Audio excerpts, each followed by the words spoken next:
Hello नमस्कार दोस्तों, स्वागत है आप लोग सभी को YouTube channel bright future live में। तो दोस्तों, आप लोग सभी जानते हैं कि इस सीरीज़ में हम लोग एस के झा सर साइंस का एक बुक है जिसको हम लोग कवर कर रहे हैं। तो आज की क्लास जो होने वाली है सो 5वीं क्लास होने वाली है और इस बुक को हम लोग चार पार्ट बना दिए हैं और अपलोड कर चुके हैं। तो यदि आप लोग 2025 में एनटीपीसी या ग्रुप डी का एग्ज़ाम देने वाले हैं तो एक बार इस क्लास को ज़रूर देख लीजिएगा। इस बुक का खासियत ये है कि किस टाइप का क्वेश्चन पूछा जाता है और किस टाइप का क्वेश्चन पूछा गया है, साथ में एनसीईआरटी बेस्ड क्वेश्चन को कवर किया गया है। तो चलिए हम लोग देखते हैं। पहला क्वेश्चन है इस क्लास का, अपारदर्शी वस्तु का जो छाया बनती है वह कैसे बनती है? तो तीज छाया बनती है। तो अब हम लोग दूसरा क्वेश्चन देखते हैं, यानी कि 599 नंबर का क्वेश्चन देखते हैं।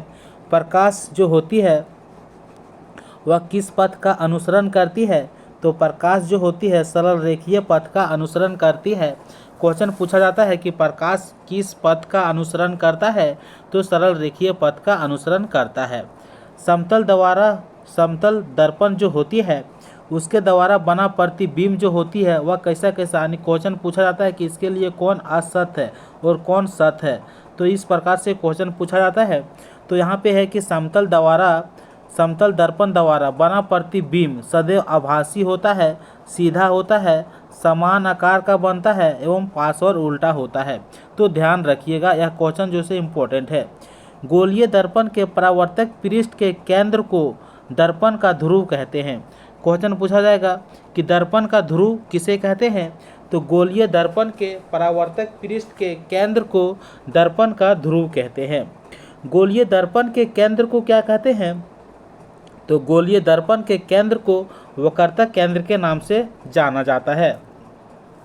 अगला क्वेश्चन है मुख अक्ष जो होती है, मुख अक्ष दर्पण के ध्रुव पर लंब होता है। दर्पण के ध्रुव पर लंब होता है तो कौन होता है? तो मुख अक्ष होता है।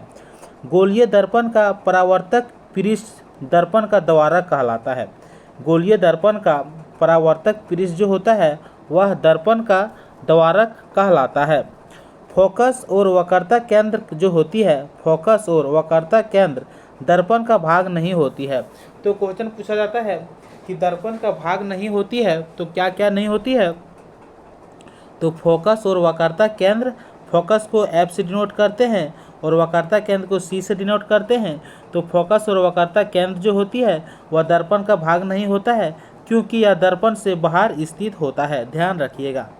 दर्पण के मुख अक्ष के समांतर गुजरने वाली प्रकाश परावर्तन के बाद फोकस से गुजरने वाली प्रकाश परावर्तन के बाद मुख अक्ष के समांतरण गुजरता है। क्वेश्चन पूछा जाएगा कि दर्पण के मुख अक्ष के समांतर गुजरने वाली प्रकाश परावर्तन के बाद फोकस से गुजरने वाला प्रकाश परावर्तन के बाद मुख अक्ष के किस ओर गुजरता है? तो मुख अक्ष के समांतर गुजरता है। अगला क्वेश्चन है दर्पण में वक्रता केंद्र तथा लेंस में प्रकाशीय केंद्र से गुजरने वाली, दर्पण में वक्रता केंद्र तथा लेंस में प्रकाशीय केंद्र से गुजरने वाली प्रकाश का किरण का विचलन जो होता है सो किस दिशा में लौटता है? तो फिर उसी दिशा में लौट जाता है। यह क्वेश्चन बहुत ही इम्पोर्टेंट है कि सौर भट्टियों में सूर्य के प्रकाश को केंद्रित करने के लिए किस दर्पण का उपयोग किया जाता है? तो सौर भट्टियों में सूर्य के प्रकाश को केंद्रित करने के लिए अवतल दर्पण का प्रयोग किया जाता है। और लेंस में पूछेगा तो लेंस में उत्तल लेंस का प्रयोग किया जाता है। ऋणात्मक आवर्धन बराबर क्या होता है? तो यदि ऋणात्मक आवर्धन होता है तो प्रतिबिंब कैसा बनती है? तो वास्तविक प्रतिबिंब बनता है। यदि आवर्धन की क्षमता धनात्मक होती है तो प्रतिबिंब कैसा बनती है? तो काल्पनिक बनती है। गोलीय लेंस का केंद्र वक्रता केंद्र तथा लेंस का केंद्र प्रकाशीय केंद्र कहलाता है। तो ध्यान रखिएगा कि गोलीय लेंस का केंद्र जो होती है वह वक्रता केंद्र कहलाती है और लेंस का केंद्र जो होती है वह प्रकाशीय केंद्र कहलाती है। लेंस में सभी माप जो होती है, लेंस में सभी माप प्रकाशीय केंद्र तथा दर्पण में सभी माप ध्रुव से लिया जाता है। तो क्वेश्चन पूछा जाता है कि लेंस में सभी माप जो किया जाता है, मेजर जो किया जाता है, वह कहाँ से किया जाता है? तो प्रकाशीय केंद्र से किया जाता है तथा दर्पण में सभी माप जो लिया जाता है वह कहाँ से लिया जाता है? तो ध्रुव से लिया जाता है। सभी प्रकार के परावर्तन पृष्ठ जो होती है किसका नियम पालन करता है? तो सभी प्रकार का परावर्तन पृष्ठ जो होती है परावर्तन का नियम पालन करता है। ध्यान रखिएगा, क्वेश्चन बहुत इंपॉर्टेंट है। कैमरे की भांति रेटिना का कार्य है, यानी कि रेटिना जो कार्य करती है वो किस प्रकार से करती है? तो कैमरे की तरह कार्य करती है। प्रकाश एक पतली झिल्ली से होकर नेत्र में प्रवेश करता है जिसे कॉर्निया कहते हैं। क्वेश्चन पूछा जाता है कि प्रकाश एक पतली झिल्ली से होकर आँख, नेत्र मतलब आँख यानी कि आई में प्रवेश करता है तो उस झिल्ली को क्या कहते हैं? तो कॉर्निया कहते हैं या तो स्वच्छ मंडल कहते हैं। अब अगला क्वेश्चन पूछा जाता है कि नेत्र गोलक का व्यास जो होता है वह लगभग कितना होता है? तो 2.3 सेंटीमीटर होता है। प्रकाश किरण एक अधिकांश अपवर्तन जो होती है कॉर्निया के बाहर पृष्ठ पर होता है। प्रकाश किरण का अधिकांश अपवर्तन जो होती है वह कहाँ पे होती है? तो कॉर्निया के बाहर पृष्ठ पर होती है। परितारिका जो होती है वो क्या होती है? तो परितारिका जो होती है आँख के रंग के लिए जिम्मेवार होती है। तो आँख के रंग के लिए यानी कि जैसे कि कई कलर जो दिखते हैं तो आँख के रंग के लिए जिम्मेवार कौन होता है? तो परितारिका होती है। परितारिका जो होती है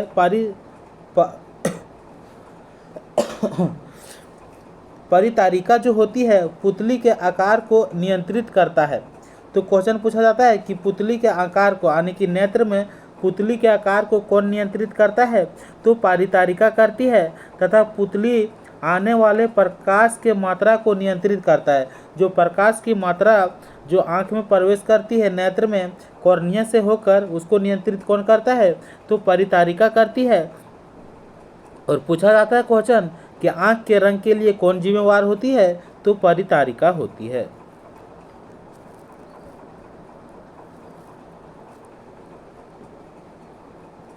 अब देखते हैं रेटिना पर वस्तु का प्रतिबिंब जो बनता है, रेटिना पर वस्तु का प्रतिबिंब जो बनता है जो कैसा बनता है? तो वास्तविक एवं उल्टा बनता है। रेटिना जो होती है प्रकाश को विद्युत सिग्नल में चेंज करता है। रेटिना जो होती है वह प्रकाश को क्या करती है? विद्युत सिग्नल में चेंज करता है।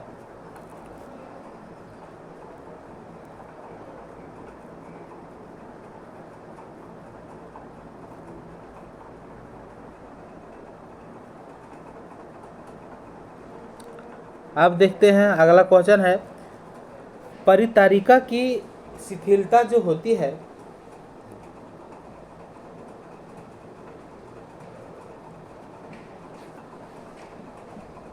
परितारिका की शिथिलता से पुतली पूर्ण रूप से खुल जाता है। तो आँख में जो पुतली होती है तो बोले क्वेश्चन पूछा जाएगा कि पुतली पूर्ण रूप से खुल जाता है तो किसकी? तो परितारिका के शिथिलता से पुतली जो होती है सो पूर्ण रूप से खुल जाती है।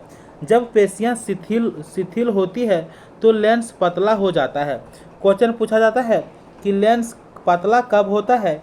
तो जब पेशियां शिथिल होती है तथा फोकस दूरी क्या होती है? बढ़ जाती है।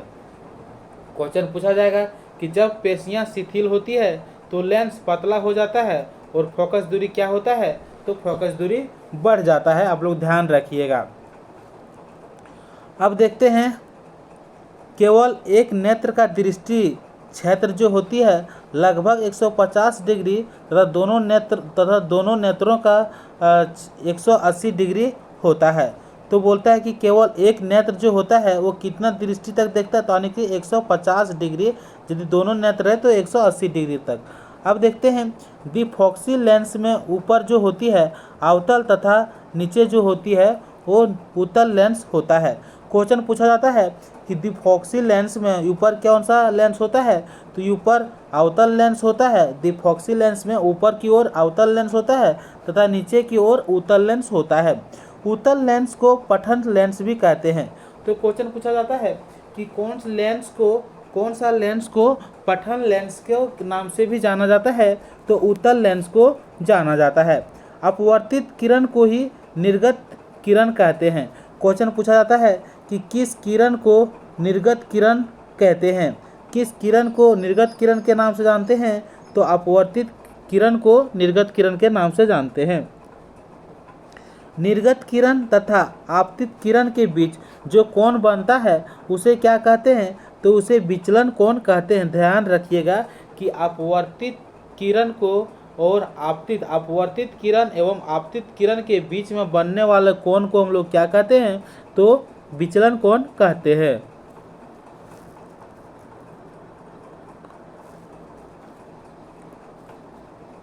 इंद्रधनुष में सूर्य के आपतित प्रकाश को वर्षा की बूंदें अपवर्तित तथा विक्षेपित करती है। क्वेश्चन पूछा जाता है कि इंद्रधनुष में सूर्य के आपतित प्रकाश को वर्षा की बूंदें जो होती है अपवर्तित तथा विक्षेपित करती है, तत्पश्चात इसे आंतरिक परावर्तित करती है। पुनः यह किरण अपवर्तित होती है तथा विक्षेपित करती है, जिससे पूर्ण आंतरिक परावर्तन होता है। तो क्वेश्चन पूछा जाएगा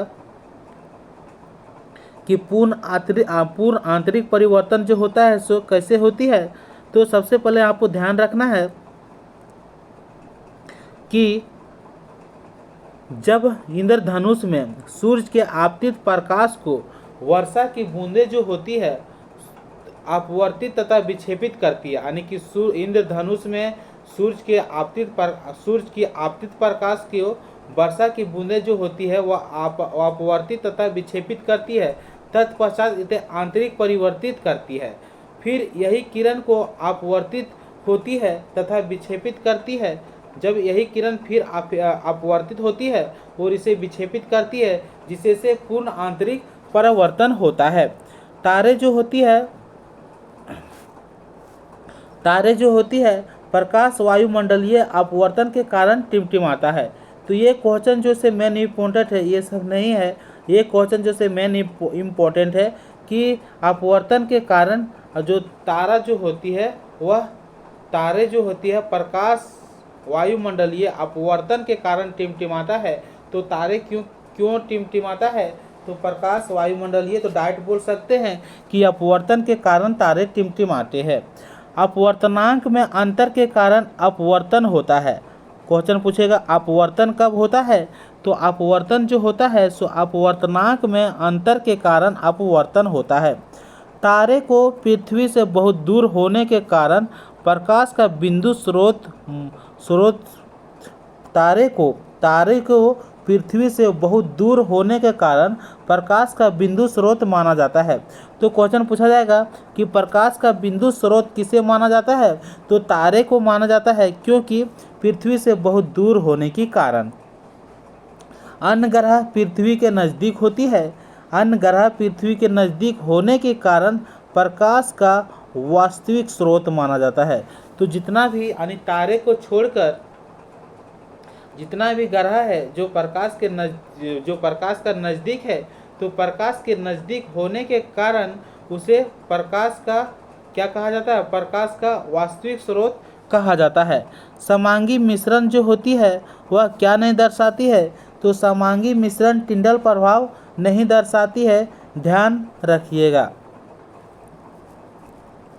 अगला क्वेश्चन है कणों की साइज जो होती है अधिक होने पर प्रकीर्णत जो होती है प्रकाश श्वेत प्रतीत होता है। तो ये क्वेश्चन इस प्रकार से पूछा जाता है कि प्रकाश के कण तरंग, ये जो है एक प्रकार से एक थ्योरी है, वो थ्योरी के हम लोग बाद में कवर करने वाले हैं। हम लोग यहाँ भी ऑनलाइनर के क्वेश्चन को डिटेल में समझते हैं कि कण की साइज जो से अधिक होने पर प्रकीर्णित प्रकाश जो होती है, प्रकिरणित प्रकाश सफ़ेद प्रतीत होता है, यानी कि सफ़ेद दिखाई देती है। लाल प्रकाश का तरंगदैर्घ्य जो होती है नीले प्रकाश की अपेक्षा कितना गुना अधिक होती है? तो ध्यान रखना कि लाल प्रकाश की तरंगदैर्घ्य जो होती है नीले प्रकाश की अपेक्षा जो होती है 1.8 गुना अधिक होता है।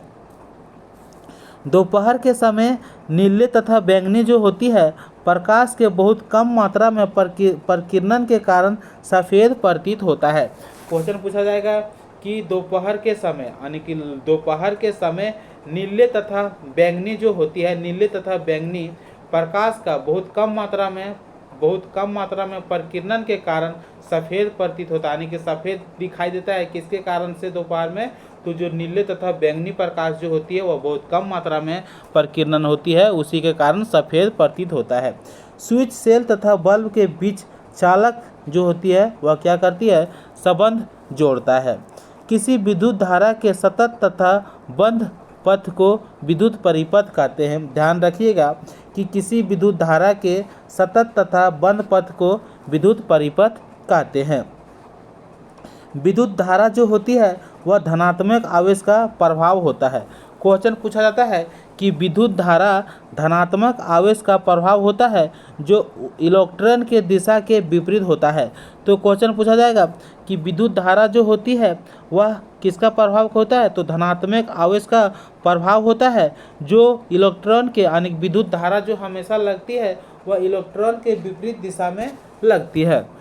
इलेक्ट्रॉन केवल तभी गति करता है जब चालक के अनुदिश विद्युत दाब होता है। तो क्वेश्चन पूछा जाएगा कि इलेक्ट्रॉन कब गति करती है? तो इलेक्ट्रॉन केवल तभी गति करती है जब चालक के अनुदिश विद्युत दाब आतो विभवांतर होता है, तब वह गति करता है। विभव को स्थिर रखते हुए धारा को नियंत्रित करने वाले उक्ति को क्या कहते हैं?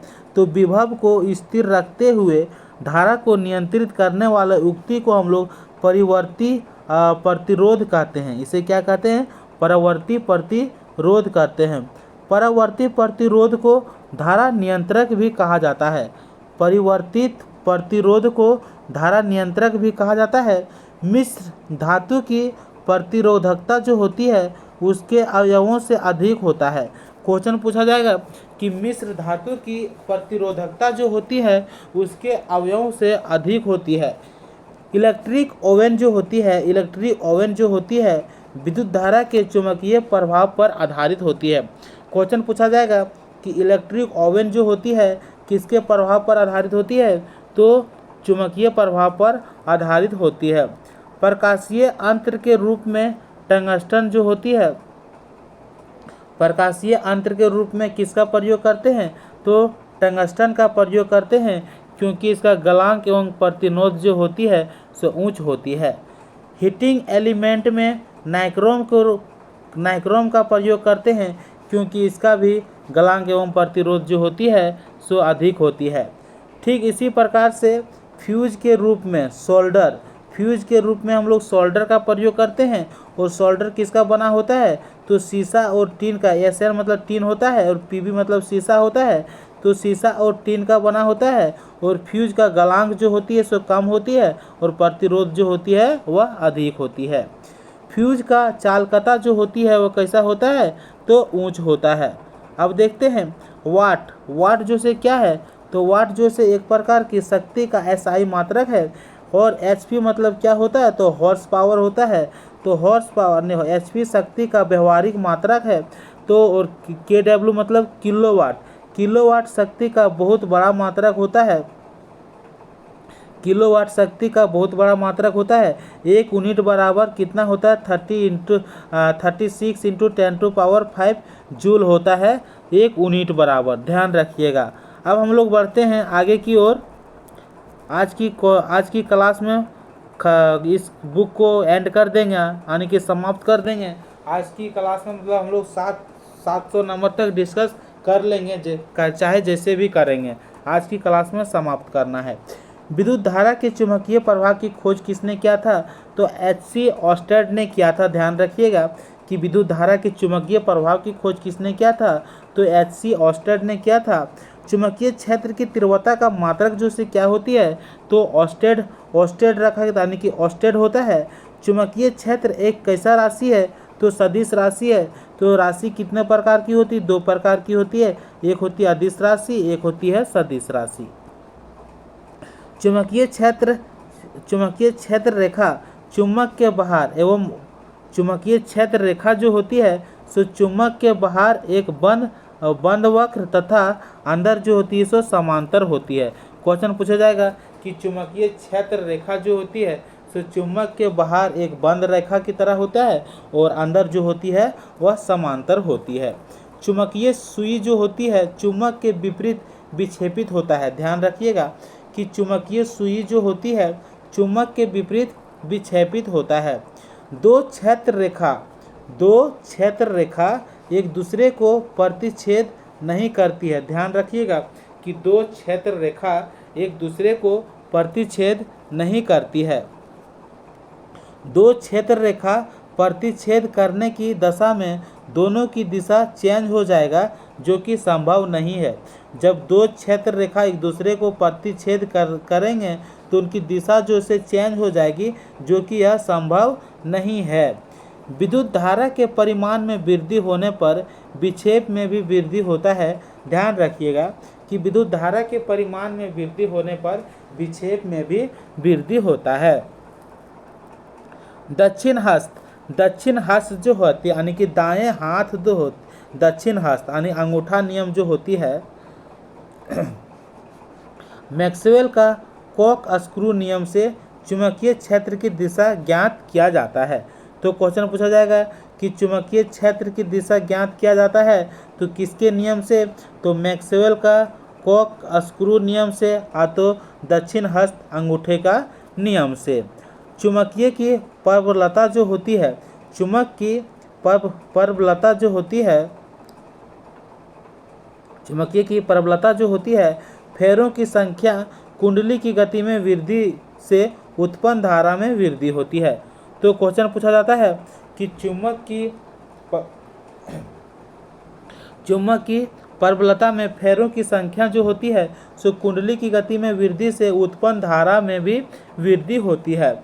मानव शरीर के दो भागों में चुंबकीय क्षेत्र किसमें? क्वेश्चन पूछा जाएगा कि मानव क्षेत्र के दो भागों में चुंबकीय क्षेत्र उत्पन्न होता है तो वह भाग कौन कौन सा है?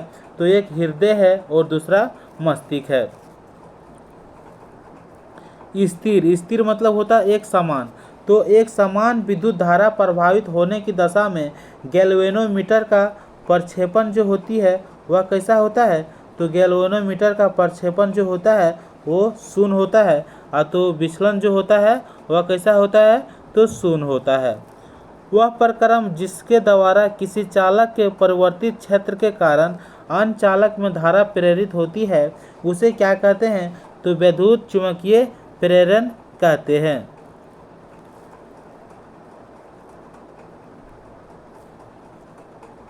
क्वेश्चन पूछा जाता है कि प्रत्यावर्ती धारा जो होती है वह अपनी दिशा कब बदलती है? तो 1/100 सेकेंड अर्थात 50 Hz के बाद अपनी दिशा जो होती है वह चेंज कर लेती है।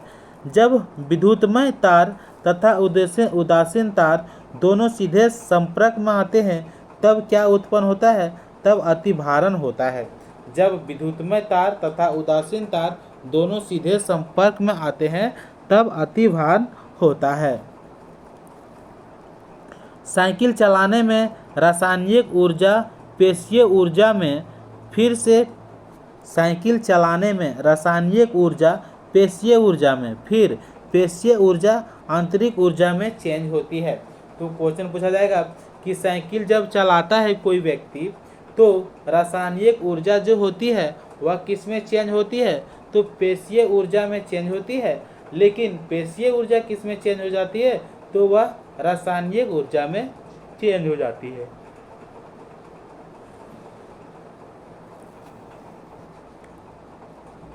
ऊर्जा के स्रोत में कोयला का उपयोग जो होती है वह औद्योगिक क्रांति का कारण बना है। ऊर्जा के स्रोत में कोयला का उपयोग जो है किसके कारण बना है, तो औद्योगिक क्रांति के कारण बना है। जल विद्युत संयंत्रों में संचित जो होती है, जल जो होती है विद्युत संयंत्रों में जो संचित होती है, जैसे जो कि डैम वगैरह में पानी जो भरा हुआ रहता है, तो वह स्थितीय ऊर्जा को विद्युत ऊर्जा में रूपांतरित करता है। तो वह किस पर आधारित होती है, स्थितिज ऊर्जा कहलाती। पूछेगा कि डैम में जल जो होती है, जल विद्युत संयंत्रों में कौन सी ऊर्जा होती है, तो स्थितिज ऊर्जा होती है, यानी कि इस ऊर्जा पर कार्य करती है। और वह स्थितिज ऊर्जा जो होती है वह किसमें, तो स्थितिज ऊर्जा को विद्युत ऊर्जा में रूपांतरित करती है। तो जल विद्युत संयंत्र जो उसी क्या करती है, उसमें संचित होती है स्थित ऊर्जा और उसको वह विद्युत ऊर्जा में कन्वर्ट कर देती है। जबकि यह प्रक्रिया जल के गतिज ऊर्जा के द्वारा पूरा होती है। तो यह प्रक्रिया किसके द्वारा होती है, तो गतिज ऊर्जा के द्वारा होती है। जैव गैस यानी कि बायोगैस, जिसे हम लोग गोबर गैस कहते हैं, तो गोबर गैस में सबसे ज़्यादा संख्या में क्या होती है, तो मीथेन होती है। 70 से 75% होता है। सबसे ज़्यादा पवन ऊर्जा जो होती है, सबसे ज़्यादा पवन ऊर्जा शक्ति का उपयोग डेनमार्क में होता है। सबसे ज़्यादा पवन ऊर्जा का उपयोग कहाँ पे होती है, तो डेनमार्क में होती है। इसे पवनों का देश कहा जाता है, इसीलिए डेनमार्क को पवनों का देश कहा जाता है। वायुमंडल के परतों द्वारा प्रति एकांक क्षेत्र द्वारा अवशोषित सौर विकिरण की मात्रा जो होती है सौर स्थिरांक कहलाता है। ध्यान रखिएगा कि वायुमंडल के परतों द्वारा प्रति एकांक क्षेत्र द्वारा अवशोषित सौर विकिरण की मात्रा जो होती है सौर स्थिरांक कहलाता है। समुद्रों अथवा महासागरों के जल स्तर अथवा परत में ताप अंतर के कारण, समुद्रों अथवा महासागर, क्वेश्चन पूछा जाता है कि समुद्रों अथवा महासागर के जल स्तर बोल सकते हैं, जल परत बोल सकते हैं, में ताप के अंतर के कारण जो ऊष्मा उत्पन्न होती है उसे हम लोग महासागरीय तापीय ऊर्जा कहते हैं। प्रत्येक स्तरों के बीच, क्वेश्चन पूछा जाता है कि प्रत्येक स्तरों के बीच ताप में अंतर जो होती है वह कितना डिग्री सेल्सियस की होती है, तो 20 डिग्री सेल्सियस का होती है। जैसे कि अभी यहाँ क्या बोलें कि समुद्र अथवा महासागरों के जल स्तर में ताप के अंतर के कारण जो ऊष्मा ऊर्जा उत्पन्न होती है उसी को हम लोग महासागरीय तापीय ऊर्जा कहते हैं। तो प्रत्येक स्तरों के बीच यानी कि प्रत्येक स्तरों के बीच में ताप का अंतर जो होती है वह कितना होती है, तो 20 डिग्री सेल्सियस होती है। नाभिकीय विज्ञान में ऊर्जा को हम लोग क्या बोलते हैं, तो नाभिकीय विज्ञान में ऊर्जा को इलेक्ट्रॉन वोल्ट कहते हैं। नाभिकीय विज्ञान में ऊर्जा को क्या कहते हैं, तो इलेक्ट्रॉन वोल्ट कहते हैं। एक इलेक्ट्रॉन वोल्ट बराबर कितना होता है, तो एक इलेक्ट्रॉन वोल्ट बराबर जो होती है 1.602 इंटू 10⁻⁻19 जूल होती है। H2 जो होती है हाइड्रोजन का स्वच्छ ईंधन माना जाता है, हाइड्रोजन को स्वच्छ ईंधन माना जाता है, परंतु उपयोग में आने वाला स्वच्छ ईंधन जो है सो CNG है। तो क्वेश्चन किस प्रकार से पूछ सकता है कि स्वच्छ ईंधन किसे माना जाता है, तो हाइड्रोजन यानी कि H2 को माना जाता है, लेकिन उपयोग में आने वाला कौन सा है, तो CNG है। नाभिकीय संलयन अभिक्रिया के लिए उच्च ताप की आवश्यकता होती है। नाभिकीय संलयन की अभिक्रिया के लिए उच्च ताप की आवश्यकता होती है। तो नाभिकीय संलयन किससे प्राप्त होता है, तो नाभिकीय विखंडन से प्राप्त होता है।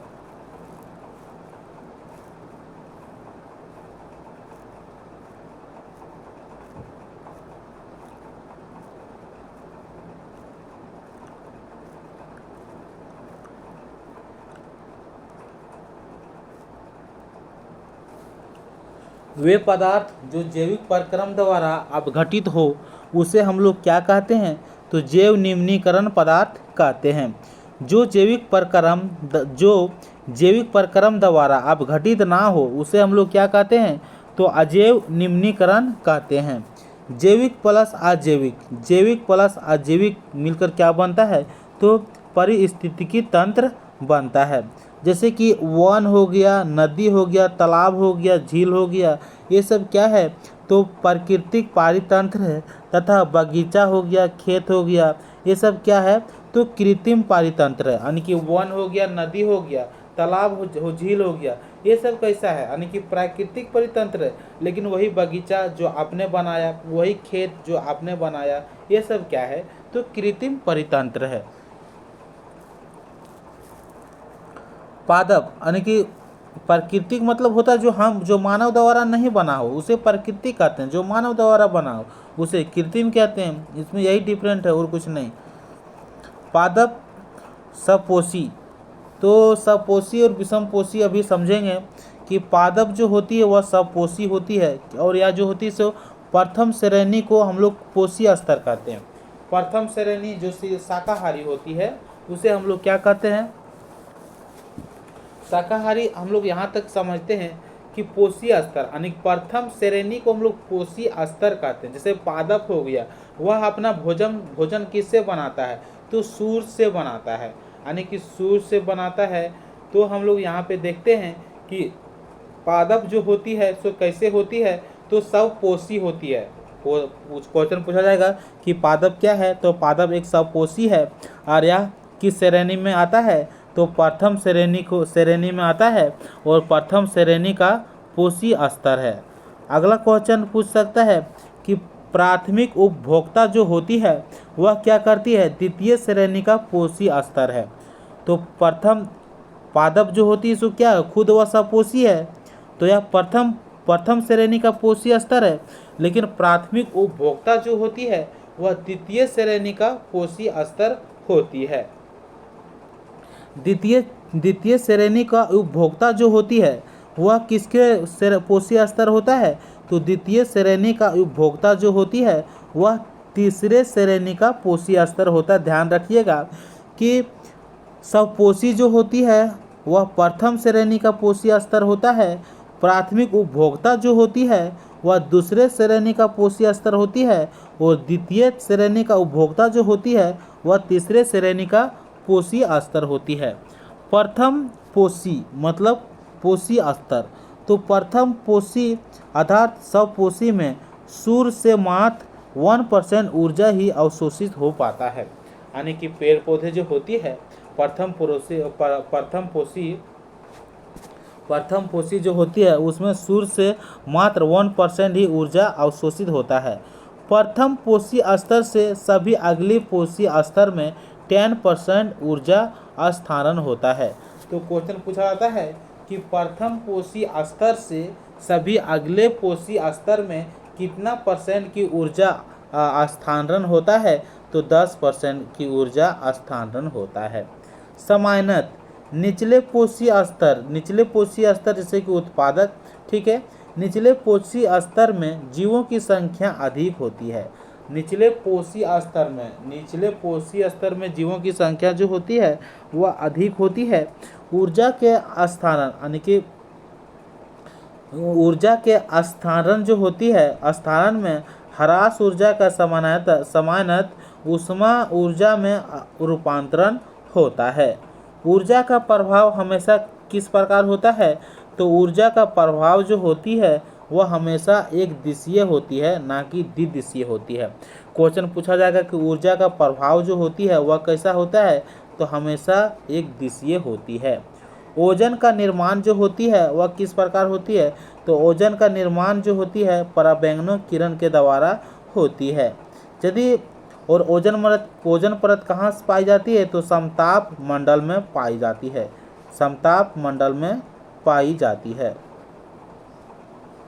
घूर्णन गति बढ़ने से लोलक का आवर्तकाल जो होती है वह बढ़ जाता है। क्वेश्चन पूछा जाएगा कि घूर्णन गति बढ़ने से आवर्तकाल जो होती है लोलक का आवर्तकाल जो होता है वह क्या होती है, तो बढ़ जाती है। पराबैंगनी किरणें प्रतिरक्षा तंत्र तथा त्वचा का कैंसर को जन्म देता है। क्वेश्चन पूछा जाता है कि पराबैंगनी किरण जो है सो प्रतिरक्षा तंत्र तथा ये त्वचा का कैंसर को जन्म देता है।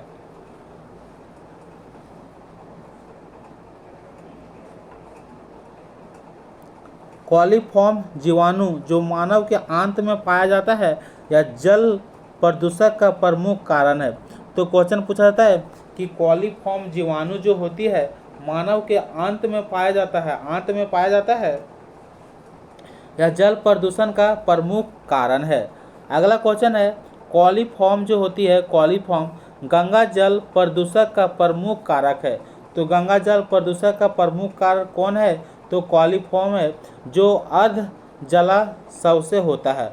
कैसे होता है? अर्ध जलाशय से, जो कि गंगा जो कि लाश वगैरह जो आधा जला के उसमें फेंक देता है, उसी के कारण से यह उत्पन्न होता है। पर्यावरण को बचाने के लिए किसका उपयोग किया जाता है? तो 3R का उपयोग किया जाता है पर्यावरण को बचाने के लिए। 3R मतलब क्या होता है? तो 3R मतलब होता है रिड्यूस, रिसाइकल, रीयूज। मोलस्का, अब देखते हैं मोलस्का जो होती है वह जंतु जगत का दूसरा सबसे बड़ा समूह है। क्वेश्चन पूछा जाएगा कि जंतु जगत का दूसरा सबसे बड़ा समूह कौन है? तो मोलस्का है। तरंगदैर्घ्य कम होने के कारण प्रकाश सीधी रेखा में चलता हुआ प्रतीत होता है। क्वेश्चन पूछा जाएगा कि प्रकाश सीधी रेखा में चलता हुआ प्रतीत कब होता है? तो जब तरंगदैर्घ्य कम होती है। नाइट्रोजन जो होती है पौधे के वृद्धि में सहायक होती है। क्वेश्चन पूछा जाएगा कि पौधे की वृद्धि में सहायक कौन होती है? तो नाइट्रोजन होती है, तथा नाइट्रोजन के ऑक्साइड को वृद्धि को रोकता है। बोर्डो का मिश्रण जो होती है बोर्डो का मिश्रण जो होती है सो copper sulphate plus calcium oxide होती है। आवेश शब्द का प्रथम प्रयोग किसने किया था? तो थेल्स ने किया था, ध्यान रखिएगा। विपरीत आवेश शब्द का प्रथम प्रयोग किसने किया था? तो फ्रैंकलिन ने किया था, ध्यान रखिएगा। प्रथम बार आवेश उत्पन्न किसने किया था? तो फ्राइडे ने किया था। वास्तविक गैस आदर्श गैस के नियम का पालन जो करती है। क्वेश्चन पूछा जाएगा कि वास्तविक गैस आदर्श गैस का नियम का पालन उच्च दाब तथा निम्न दाब पर करती है। हाइड्रा जो होती है खतरा महसूस होने पर खतरा महसूस करने पर हिप्नोटॉक्सिन नामक रसायन छोड़ता है। हाइड्रा एक ऐसा जीव है जो खतरा महसूस होने पर उसने क्या करती है? हिप्नोटॉक्सिन नामक एक रसायन छोड़ता है। और गति का अध्ययन को क्या कहते हैं? केवल गति के अध्ययन को हम लोग काइनेमेटिक्स कहते हैं। तो इस बुक में जितना भी क्वेश्चन था सारे इम्पोर्टेंट क्वेश्चन को हम लोग कवर कर चुके हैं। तो अब हम लोग मिलते हैं नेक्स्ट वीडियो में। तो आप लोग मेरे चैनल को सब्सक्राइब कीजिएगा और कमेंट करके बताइएगा कि किस किस वीडियोस की मतलब किस किस एग्ज़ाम से रिलेटेड आप लोग को वीडियो चाहिए, ज़रूर कमेंट कीजिएगा।